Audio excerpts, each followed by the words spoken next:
नमस्कार. Share market Marathi या YouTube चॅनलवर आपल्या सर्वांचं हार्दिक स्वागत. आजच्या व्हिडिओमध्ये आपण सोमवार दिनांक 1 जून 2026 साठीचं इंडेक्सचं विश्लेषण करणार आहोत. मात्र या विश्लेषणाला सुरुवात करण्यापूर्वी मला तुम्हाला शेअर मार्केट मराठीच्या ॲप विषयी थोडक्यात माहिती सांगायची आहे. शेअर मार्केट मराठीचं ॲप आता Android आणि iOS अशा दोन्ही प्लॅटफॉर्ममध्ये उपलब्ध आहे. हे ॲप तुम्ही तुमच्या मोबाईलमध्ये डाउनलोड करून इन्स्टॉल केलंय का? जर केलं नसेल तर आजच करायचं कारण असं आहे की शेअर मार्केट मराठीच्या सर्व सर्व्हिसेस आता ॲपच्या माध्यमातून उपलब्ध करून देण्यात आलेले आहेत. यामध्ये शेअर मार्केट मराठीचे फ्री कोर्सेस, प्रीमियम ग्रुप आणि पेड कोर्सेसचा समावेश आहे. समजा तुम्हाला हे ॲप डाउनलोड करून इन्स्टॉल करायचं असेल तर त्याची लिंक या व्हिडिओच्या डिस्क्रिप्शनमध्ये तसंच कमेंट सेक्शनमध्ये जी पहिलीच कमेंट आहे या पहिल्या कमेंटमध्ये ह्या लिंक उपलब्ध करून दिलेल्या आहेत. तुम्ही या दोनपैकी कोणत्याही एका ठिकाणी जाऊन हे ॲप डाउनलोड करून इन्स्टॉल करू शकता. हे झालं शेअर मार्केट मराठीच्या ॲप विषयी थोडक्यात माहिती. आता आपण आपल्या मूळ विषयाकडे परत येऊया आणि सोमवारी इंडेक्समध्ये कशा प्रकारे मूव्हमेंट होऊ शकते याचं विश्लेषण करण्यासाठी डायरेक्टली जाऊया चार्टवर. आणि इथे मी निफ्टी 50चा 15 मिनिटाच्या टाइम फ्रेम मधला चार्ट ओपन केलेला आहे. आता आपण मागच्या काही दिवसापासून मल्टी टाइम फ्रेम अनालिसिस करतोय, ज्यामध्ये मीडियम टर्म आणि शॉर्ट टर्मचा विचार करतोय. तर मीडियम टर्म मध्ये तुम्हाला आता आठवतच असेल, मागच्या 2-3 दिवसापासून 4 दिवसापासून आपण सांगतोय की वर रेझिस्टन्स होता, तिकडनं किंमत खाली येऊ शकते आणि मीडियम टर्म मध्ये आपण खाली कुठपर्यंत येऊ शकते हे सांगितलं होतं. 23,905, 23,795 आणि 23,700. तर ह्या लेवल पर्यंत खाली येऊ शकते असं सांगितलं होतं. तर ती शुक्रवारी आली, त्याच्याही खाली गेली. आता बऱ्याच वेळेला बऱ्याच जणांना असा प्रश्न पडतो की आणि सिंगल टाइम फ्रेम मध्ये जेव्हा आपण विश्लेषण करायचो, फक्त शॉर्ट टर्म मध्ये करायचो, तर त्यावेळेला बऱ्याच जणांना प्रश्न पडायचा की तर ह्याच 3 लेवल सांगितल्या होत्या, मग ह्याच्या खाली कसं काय गेलं? तर मार्केट हे मल्टी टाइम फ्रेम मध्ये, म्हणजे मार्केटमध्ये काही फक्त शॉर्ट टर्म मध्ये म्हणजे इंट्राडे मध्ये ट्रेड करणारीच लोक नसतात. त्याच्यामध्ये काही जण अशी असतात जी मीडियम टर्म मध्ये ट्रेड करतात, म्हणजे 1-2 दिवसासाठी, एखाद्या आठवड्यासाठी, 1-2 आठवड्यासाठी, थोडंसं लॉंग टर्म साठी ट्रेड करणारे. आता ट्रेड साठी लॉंग टर्म म्हणतोय आणि हे सगळं चाललंय हे ट्रेडिंगच्या दृष्टीनं चाललंय. इन्व्हेस्टमेंटच्या दृष्टीनं short term, medium term, long term हे पिरियड वेगळे आहेत. तर लॉंग टर्म करायचं असेल तर काही जण पुढच्या महिन्याचा एखादा ऑप्शन बाय करतात. मग तिथे आपल्याला थोडंसं लॉंग टर्म अनालिसिस करावं लागतं. आणि जे मोठे प्लेयर असतात त्यांच्यामध्ये सुद्धा शॉर्ट टर्म ट्रेड करणारे, मीडियम टर्म ट्रेड करणारे आणि लॉंग टर्म ट्रेड करणारे अशा सर्व कॅटेगरीज असतात. त्यामुळे प्रत्येक कॅटेगरीसाठी त्यांच्या त्यांच्या लेव्हल्स यायला पाहिजेत, हे त्याच्यामधलं महत्वाचा कन्सेप्ट असतो. तर इथे काय होतंय, आता तुमच्या लक्षात आलं असेल की जर तुम्ही शुक्रवारसाठीचं विश्लेषण मागचा व्हिडिओ जर ह्यापूर्वीचा बघितला असेल तर त्यामध्ये सांगितलं होतं की एवढं सेलिंग का आलं, इथपर्यंत टार्गेट कशी होती, कुठे सपोर्ट घेऊ शकत होता, हे मी सगळं सांगितलं होतं. आणि ते लाईव्ह मार्केटमध्ये सांगितलं होतं, व्हायच्या आधी सांगितलेलं होतं की असं होऊ शकतं, इथपर्यंत जाऊ शकतं, इथे सपोर्ट घेऊ शकतो. आणि तशा पद्धतीनं खाली आलंय. आता आपल्याला समजून घ्यायचं आहे की ह्या ज्या लाल रंगाच्या रेषा दिसत आहेत, ह्या शॉर्ट टर्म मधला रेझिस्टन्स झोन आहे. म्हणजे काय, आता किंमत आपल्याला दिसताना 609 ला इथे कॅन्डल क्लोज झालेली दिसते. प्रत्यक्षात 23,547 ला म्हणजे आपल्याला साधारणपणे इथे कुठेतरी ती कॅन्डल, म्हणजे इथे कुठेतरी क्लोजिंग आलंय. वर जात असताना जर किंमत वर जाणार असेल तर, कारण ऑलरेडी ह्या लेवलला एकदा टच झालेली आहे, म्हणजे तसं काम झालंय. पण जर परत वर जाणार असेल तर आपल्याला इथे लक्षात घेतलं पाहिजे की 23,605 ते 23,685 हा पहिला रेझिस्टन्स झोन आहे. म्हणजे ह्याला आपण R1 असं म्हणू शकतो. हा रेझिस्टन्स झोन 1 आहे. आणि 23,685 ते 23,745 हा दुसरा रेझिस्टन्स झोन आहे. ह्याला आपण R2 असं म्हणू शकतो. तर हा रेझिस्टन्स झोन 2 आहे. काय होईल जर किंमत वर जायचा प्रयत्न करायला लागली, तर एक तर आता आहे इथनच खाली येऊ शकते, बरोबर. एक तर ह्या लेवल मध्ये जाऊन R1 मध्ये जाऊन खाली येईल, R1 च्या एकदम वरच्या टोकाला टच करून येईल, R2 मध्ये जाऊन येईल, असं पण होऊ शकतं. R2 च्या वरच्या टोकाला टच करून येईल, किंवा आता हा जरी रेझिस्टन्स झोन असला तरी ह्याच्या सुद्धा वर जाऊ शकते, म्हणजे 23,745 च्या सुद्धा वर जाऊन मग खाली येऊ शकते. तर असं होण्याची शक्यता आहे आणि एकदा खालच्या दिशेची मूव्हमेंट होऊ शकते. आता ती किती होईल, काय होईल, त्याच्यासाठी आधी किती वर जातं हे बघणं आपल्याला आवश्यक आहे, बरोबर. तर त्यामुळे आपल्याला पहिलं तर विचार केला पाहिजे की रेझिस्टन्स कुठे आहे.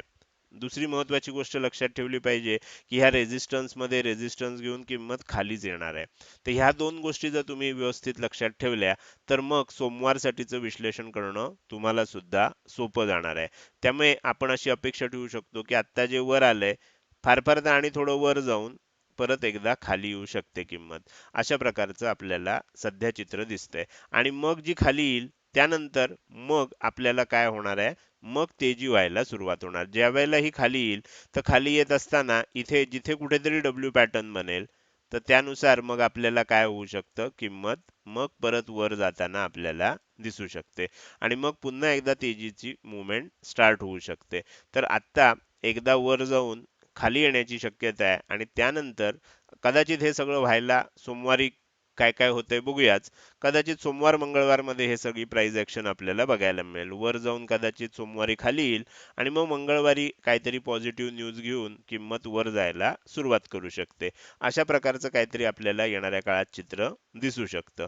तर हे झालं निफ्टी 50 साठीचं अनालिसिस. आता आपण पुढे जाऊया आणि बँक निफ्टीचं अनालिसिस करायला सुरुवात करूया. बँक निफ्टीमध्ये सुद्धा आपण मीडियम टर्म मध्ये बघितलेलं होतं की खाली येताना कुठपर्यंत येऊ शकतं, तर 54,975, 54,625 आणि 54,345 या तीन लेवल दिल्या होत्या. आणि त्यानंतर खालच्या बाजूला जाताना सुद्धा शॉर्ट टर्म मधल्याही लेवल दिल्या होत्या. आता शॉर्ट टर्म मध्ये वर रेजिस्टन्स झोन पहिला कुठे आहे, तर आपण इथे बघू शकतो 54,375 ची ही लेवल आहे, ही खालची लेवल आहे. 54,540 ही वरची लेवल आहे. ह्या दोघांमध्ये जो झोन आहे हा रेजिस्टन्स झोन 1 आहे. त्यानंतर दुसरा जो रेजिस्टन्स झोन आहे 54,540 ते 54,670 हा दुसरा रेजिस्टन्स झोन आहे. ओके, तर ह्या दोन झोन पैकी कुठेतरी येऊन किंमत खाली येऊ शकते. तर अशा प्रकारचं चित्र आता आपल्याला बँक निफ्टी मध्ये सुद्धा दिसायला लागलेलं आहे. तर ह्या दृष्टीनं आपल्याला विचार करायचा आहे.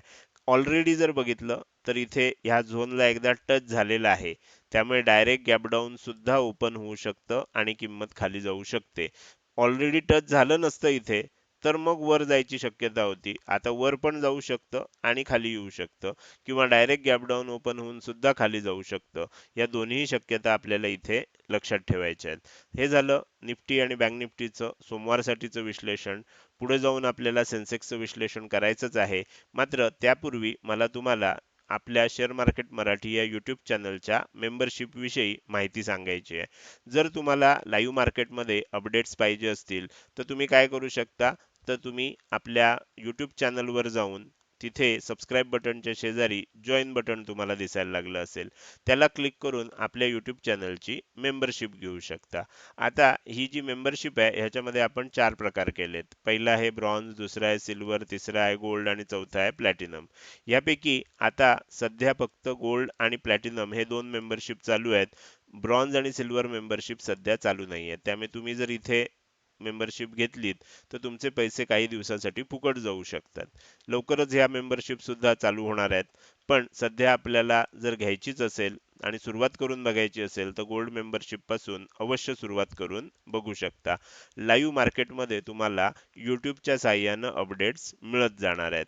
आता ह्यामध्ये एक गोष्ट लक्षात ठेवा की जर तुम्ही ह्यापूर्वी आपल्याकडून कुठलाही पेड कोर्स घेतला असेल, म्हणजे तुम्ही पेड कोर्सचे जुने सदस्य असाल किंवा प्रीमियम ग्रुपचे मेंबर असाल, तर तुम्हाला सध्या काही काळासाठी ह्यापैकी कुठलीही मेंबरशिप घेण्याची आवश्यकता नाहीये. तुम्हाला आत्ता ॲस्ट्रो मार्केट अपडेट जे आहेत, म्हणजे गोल्ड मेंबरशिप मध्ये जे अपडेट दिले जातात, ते सर्व अपडेट तुम्हाला इथे फ्री ऑफ कॉस्ट आपला जो टेलिग्राम ग्रुप आहे शेअर मार्केट मराठी प्रीमियम, तर त्या टेलिग्राम ग्रुपवर हे सर्व अपडेट आपल्या सर्व जुन्या पेड कोर्सच्या सदस्यांना आणि प्रीमियम ग्रुप मेंबर्सना दिले जात आहेत. तर तुम्हाला सुद्धा हे अपडेट्स तिथे फ्री ऑफ कॉस्ट मिळू शकतात. सध्या काही दिवस मिळत आहेत, काही दिवसानंतर मग तुम्हाला सुद्धा यापैकी कुठलीही एक मेंबरशिप घ्यायला लागू शकते. तर हे झालं यूट्यूब चॅनलच्या मेंबरशिप विषयी. जर तुम्हाला आणि काही शंका असेल, माझ्याशी संपर्क साधायचा असेल, तर त्यासाठी मी तुम्हाला माझा नंबर देतोय. हा माझा व्हॉट्सअप नंबर आहे. या व्हॉट्सअप नंबरवर व्हॉट्सअप मेसेजद्वारे संपर्क करा. इथे साधा किंवा व्हॉट्सअप कॉल करू नका. या नंबरवरचे कॉल स्वीकारले जात नाहीत. फक्त मेसेजला रिप्लाय दिले जातात. तुमचं YouTube चॅनल मेंबरशिप विषयी काहीही प्रश्न असेल तर तुम्ही या नंबरवर WhatsApp करून विचारू शकता. हे झालं शेअर मार्केट मराठी या YouTube चॅनलच्या मेंबरशिप विषयीची अधिक माहिती. आता आपण काय करूया, पुन्हा एकदा आपल्या मूळ विषयाकडे परत येऊया आणि सेन्सेक्सचं विश्लेषण करायला सुरुवात करूया. सेन्सेक्समध्ये सुद्धा आपण मिड टर्ममध्ये 76,050, 75,690, 75,455 अशा खालच्या बाजूला 3 लेवल दिल्या होत्या.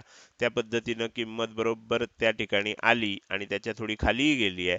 आता इथे आपल्याला शॉर्ट टर्मचा जर विचार करायचा असेल, तर शॉर्ट टर्मचा विचार करताना आपल्याला वरच्या बाजूला जे 2 रेझिस्टन्स झोन तयार झालेत, तर त्यापैकी पहिला जो रेझिस्टन्स झोन आहे तो खालच्या बाजूला 74,975 ही लेवल आहे.